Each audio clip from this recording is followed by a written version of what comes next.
দাখিল 2025 ধারার সৃজনশীল অঙ্কটি করে দিচ্ছি। এই যে বলছি 10টি পদের সমষ্টি নির্ণয় করো। প্রশ্নটা আমরা আপনারা গুগলে বা ইউটিউবে সার্চ দিলে প্রশ্নটা পেয়ে যাবেন 2025 সালে। আমি অঙ্কটা করে দিচ্ছি, আপনারা দেখুন। এই যে বুঝে দিচ্ছি, এই যে অঙ্ক ধারা প্রথম পদ, এটা একটা সমান্তর ধারা, কারণ 5 থেকে 3 বাদ দিলে 2 আসে, 7 থেকে 5 বাদ দিলে 2 আসে, এই জন্য সমান্তর ধারা। মনে করি সমান্তর ধারার প্রথম পদ এ সমান 3 এবং সাধারণ অন্তরটা দ্বিতীয় পদ থেকে প্রথম পদ বিয়োগ করা হয়। তো দ্বিতীয় পদ 5, এই যে 5 থেকে বিয়োগ প্রথম পদ 3, তো 5 থেকে 3 বিয়োগ করলে 2, এটা আসে ডি। প্রশ্নতে বলছে 10টি পদের সমষ্টি নির্ণয় করো। আমাদের n-তম পদের সমষ্টি সমান্তর ধারার Sn n/2 2a plus n-1d। এই যে 10টি পদের সমষ্টি আমরা লিখব, তো 10টি হলে n এর জায়গায় আমরা 10 দেব বাই 2 এর জায়গায় আমরা 3 লিখব। এই যে আমরা 3 প্রথম পদকে ধরা হয়, আমরা 3 দিচ্ছি। আর n তো 10, এই 10 বসাবো, -1 আর d বসাবো 2। তাহলে এই যে 10-এর সাথে 2 ভাগ করলে আসে 5, 3 দুগুণে আসে 6, আর 10 থেকে আমরা 1 বিয়োগ করলে আসে 9 আর 2, 9 দুগুণে 18, আর এদিকে 6, 18 আর 6, আর এখানে গুণ তো 5 আছে, 8 আর 6 আসবে 24, 24 থেকে 5 বিয়োগ করলে 120। এই যে আমরা 10টি পদের সমষ্টি নির্ণয় হয়েছে। ধন্যবাদ। এখন আমি খতে নিয়ে যাচ্ছি। 2025 ধারা অঙ্কটা করে দিচ্ছি। এই যে খ নাম্বার প্রশ্ন বলছে m+n-তম পদ নির্ণয় করো। এই যে গুণোত্তর ধারাটাই কিন্তু 7m + n 199। প্রশ্নটা কিন্তু আপনার যে গুগল থেকে প্রশ্নটা স্ক্রিনশট দেন, বুঝতে পারবেন m+n-তম পদ সৃজনশীল খ প্রশ্ন বলছে। ধারাটা কিন্তু ছিল এটা 7m + n 199। তা আমরা এই যে অঙ্কটা আমি এটা প্রথম স্টেপ করেছি, প্রথম স্টেপ, এটা হলো দ্বিতীয় স্টেপ। যেহেতু গুণোত্তর ধারা, আমি বুঝিয়ে দিচ্ছি অঙ্কটা। এই যে অঙ্ক, গুণোত্তর ধারা আমরা প্রথম পদ এ সমান দেব 7 আর সাধারণ অন্তর d। কিন্তু আমাদের প্রথম পদ, দ্বিতীয় পদ, তৃতীয় পদ, চতুর্থ পদটা আমরা জানা আছে, তাই আমরা চতুর্থ পদ শুরু করব। চতুর্থ পদ আর আমরা জানি n-1, তো এখানে n তো 4, তো চতুর্থ পদ যেহেতু 4 বসাবো, 4-1, যেহেতু n-1, 4 থেকে 1 বাদ দিলে 3 আসে।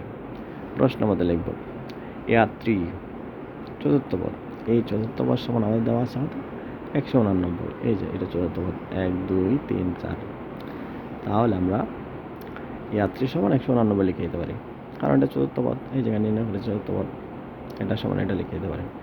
এখন আমরা এর মান আমরা উপরে নির্ণয় করেছি 7, এই যে 7, তো 7 বসাবো, আর r3, এই যে 3 189। এখন এই যে r3, এই 7টা গুণাকারে আছে, এদিকে গেলে ভাগ আর হবে। এটার সাথে আমরা ভাগ করি, 189কে 7 দ্বারা ভাগ করি, 27 আসবে। r3 আর 27 ভাঙা যায় 3-এর কিউব, 3 3 9, 3 9 27, 3-এর কিউব মানে 3টা 3, 3 গুণ 3 গুণ 3। এদিকে 3 3 বাদ, আর সমান আসবে 3। উভয় দিকে পাওয়ার যদি 1 হয় বাদ দেওয়া হয়। আচ্ছা, আর সমান 3 হয়। এখন আমাদের দ্বিতীয় পদ আমরা জানি ইয়ার 2-1, কারণ n-1 তো, তাই দ্বিতীয় হলে 2-1 হবে সমান m। তাহলে mটা এদিকে নিয়ে আসবো, আর আর 2 থেকে 1 গেলে তো শুধু আর 1 হয়, এই জন্য আমরা ইয়ারটা পক্ষান্তরে একসাথে করে বলছি। ইয়ার শুধু ইয়ার বসাবো, আর 2 থেকে 1 গেলে তো 1 না বসালে চলে, মানে m। এখন ইয়ার মান হচ্ছে 7, উপরে আগে বলছি। আর আর সমান আমরা নির্ণয় করেছি এই যে এখানে 3, এই 3 বসাবো, 3 7 21, আমরা m পেয়ে যাচ্ছি, এই যে m এটা। এখন তৃতীয় পদ তো আর 3-1, যেহেতু তৃতীয় পদ তাহলে 3 বসবে, 3-1 n। এই যে তৃতীয় পদ সমান n বসানো, যখন এটা তৃতীয় পদ n বসাবো, তো এই nটা পক্ষান্তর হয়ে এদিকে নিয়ে আসবো, আর এই আর 3 থেকে 1 গেলে 2, আর 2, এই যে আর 2 ওইদিকে পক্ষান্তর হয়ে এদিকে বসাবো, এখন এখন এর মান 7 আগে বলেছি উপরে আছে, আর আর এর মান 3, 3 এর উপরে স্কয়ার, 3 3 9, 7 9 আসবে 63, n সমান 63। এখন প্রশ্নতে বলছে m প্লাস n, এই যে বলছে m প্লাস n তম পদ নির্ণয়, আমরা m প্লাস n তম পদ লিখবো। লিখে আমরা m নির্ণয় করেছি 21, এই যে 21 বসাবো, আর n নির্ণয় করেছি 63, 63 বসাবো, দুইটা যোগ করলে আসে 84। তাই আমাদের 3 নং সৃজনশীলের খ নং শেষ করেছি। এখন আমরা গ নংটা আমরা করে দেবো। গ আমরা প্রশ্নটা যদি আপনারা ডাউনলোড করেন, এখানে লেখা থাকবে সমান্তর ধারার পি তম পদ কিউ, এই যে দেখাচ্ছি পি তম পদ হচ্ছে কিউ আর কিউ তম পদ পি। এত প্রশ্নতে বলছে এই যে পি প্লাস কিউ তম পদ নির্ণয় করো।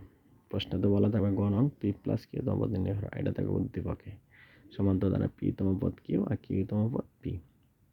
বুঝতে পারছেন? এখন আমরা পি প্লাস কিউ নির্ণয় করতে গেলে আমরা লিখবো যেহেতু সমান্তর ধারার প্রথম পদ এ, সাধারণ অন্তর ডি, পি তম পদ সমান্তর ধারা পি তম পদের সূত্র এ প্লাস এন মাইনাস ওয়ান, যেহেতু পি আমরা এন এর জায়গায় পি বসাবো, পি মাইনাস ওয়ান ডি। এখন আমরা এ লিখবো, পি এর সঙ্গে ডি গুণ করে দেবো, পিডি, ডি এর সঙ্গে ওয়ান গুণ করে দেবো ডি। বুঝতে পারছেন?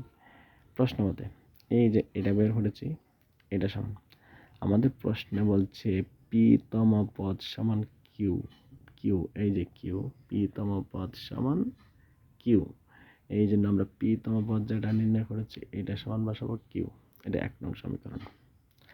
তারপরে কিউ তম পদ আমরা জানি এ প্লাস এন এর জায়গায় কিউ বসাবো, কিউ মাইনাস ওয়ান ডি, এ প্লাস কিউ এর সঙ্গে ডি গুণ হলে কিউ ডি আর ডি অনেক ডি। এখন প্রশ্নে বলছে এই যে কিউ তম পদ সমান পি, প্রশ্ন মতে লিখব কিউ তম পদ, এই যে এটা নির্ণয় করেছি কিউ তম পদ সমান পি, আর প্রশ্ন বলে দিচ্ছে কিউ তম পদ সমান পি। এখন 1 নং সমীকরণ 2 নং সমীকরণ, 1 নং 2 নং সমীকরণকে আমরা বিয়োগ করে দেব। এখন বিয়োগ করলে পি থেকে বিয়োগ করলে আমরা প্লাস হলে এখানে বসাই মাইনাস, প্লাস হলে বসাই মাইনাস, প্লাস হলে বসাই মাইনাস, আর মাইনাস হলে বসাই প্লাস, মাইনাস হলে বসাই, এখানে একটা ভুল হয়েছে, প্লাস প্লাস বসাবো। এখন এটা বিয়োগ করলে পি মাইনাস কিউ নিচে নেবে পি মাইনাস কিউ, আর প্লাসে আর মাইনাসে হাঁটাহাঁটি করলে কিছু থাকে না, এখানে প্লাস কিউডি আর এই মাইনাস পিডি, এটা মাইনাস কিন্তু মাইনাস পিডি, আর মাইনাস ডি আর প্লাস ডি, এটা কিন্তু প্লাস, প্লাস ডি হাঁটাহাঁটি চলে যাবে। তাহলে এই যে এটা দেয়, তখন আমরা পি মাইনাস কিউ সমান এটা পেয়েছি। এখন আমরা সেকেন্ড স্টেপে চলে যাব।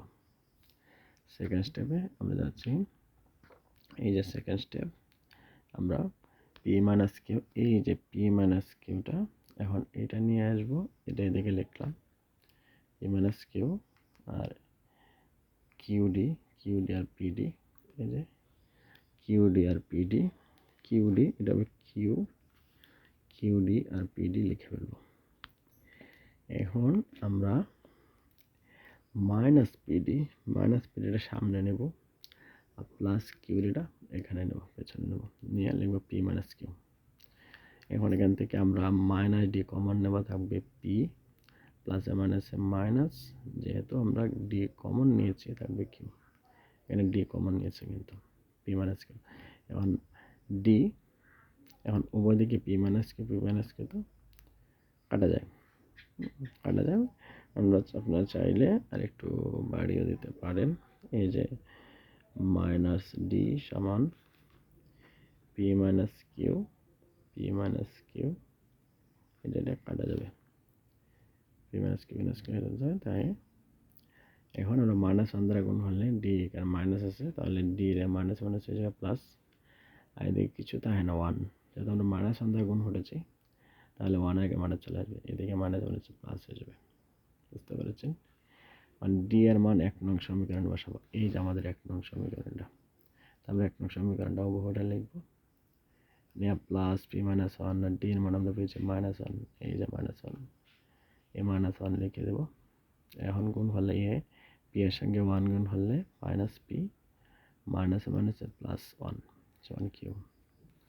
এখন এ সমান আসবে, এখন এটা, এখন এই যে এখানে কিউটা এদিকে লিখবো সমান এ মাইনাস পি প্লাস কিউ, এই যে আমরা না এ সমান লিখব মাইনাস পি দিয়ে গেলে প্লাস পি, আর কিউ তো এদিকে আছেই, আর প্লাস ওয়ানে দিয়ে গেলে মাইনাস ওয়ান পক্ষান্ত হয়ে দেবো, বুঝতে পেরেছেন?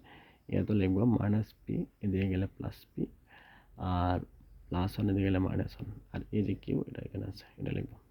আর পি প্লাস কিউ তো আমার পদের সমষ্টি, আবার আমরা সমষ্টি সূত্র এ প্লাস এন, এন এখানে পি প্লাস কিউ, তো আমরা পি প্লাস কিউ লিখবো এনের জায়গায় মাইনাস ওয়ান ডি, কারণ আমরা জানি পি প্লাস কিউ তোমার পদের মান a plus n minus one, তো এন তো এখানে পি প্লাস কিউ, আমরা P plus q n minus one d নিয়ে লিখব। আর পি প্লাস কিউ সমান আমরা নির্ণয় করেছি, পি প্লাস কিউ সমান আমরা নির্ণয় করেছি হলো A, P plus Q minus one সমান আমরা এ নির্ণয় করেছি, পি প্লাস কিউ এন আমরা এ নির্ণয় p plus Q minus one সমান আমরা এ নির্ণয় করেছি। এখন আমরা যে পি প্লাস কিউ সমান এই যে পি প্লাস কিউ মানে A, P plus Q minus one সমান আমরা এ, এই যেটা। এখন আমরা P plus Q minus one সমান আমরা এ বসিয়ে দেবো, বুঝতে পেরেছেন?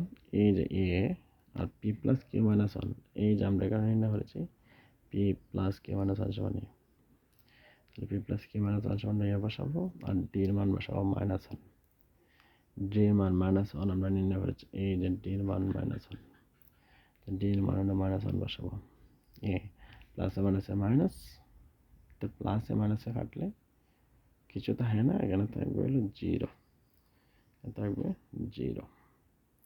তাহলে এই যে এটা অঙ্ক শেষ। ধন্যবাদ সবাইকে। এই যে অঙ্কটা আপনি স্ক্রিনশট দিয়ে রাখতে পারেন, আমি তাড়াহুড়োতে করেছি এই জন্য মনে হয়েছে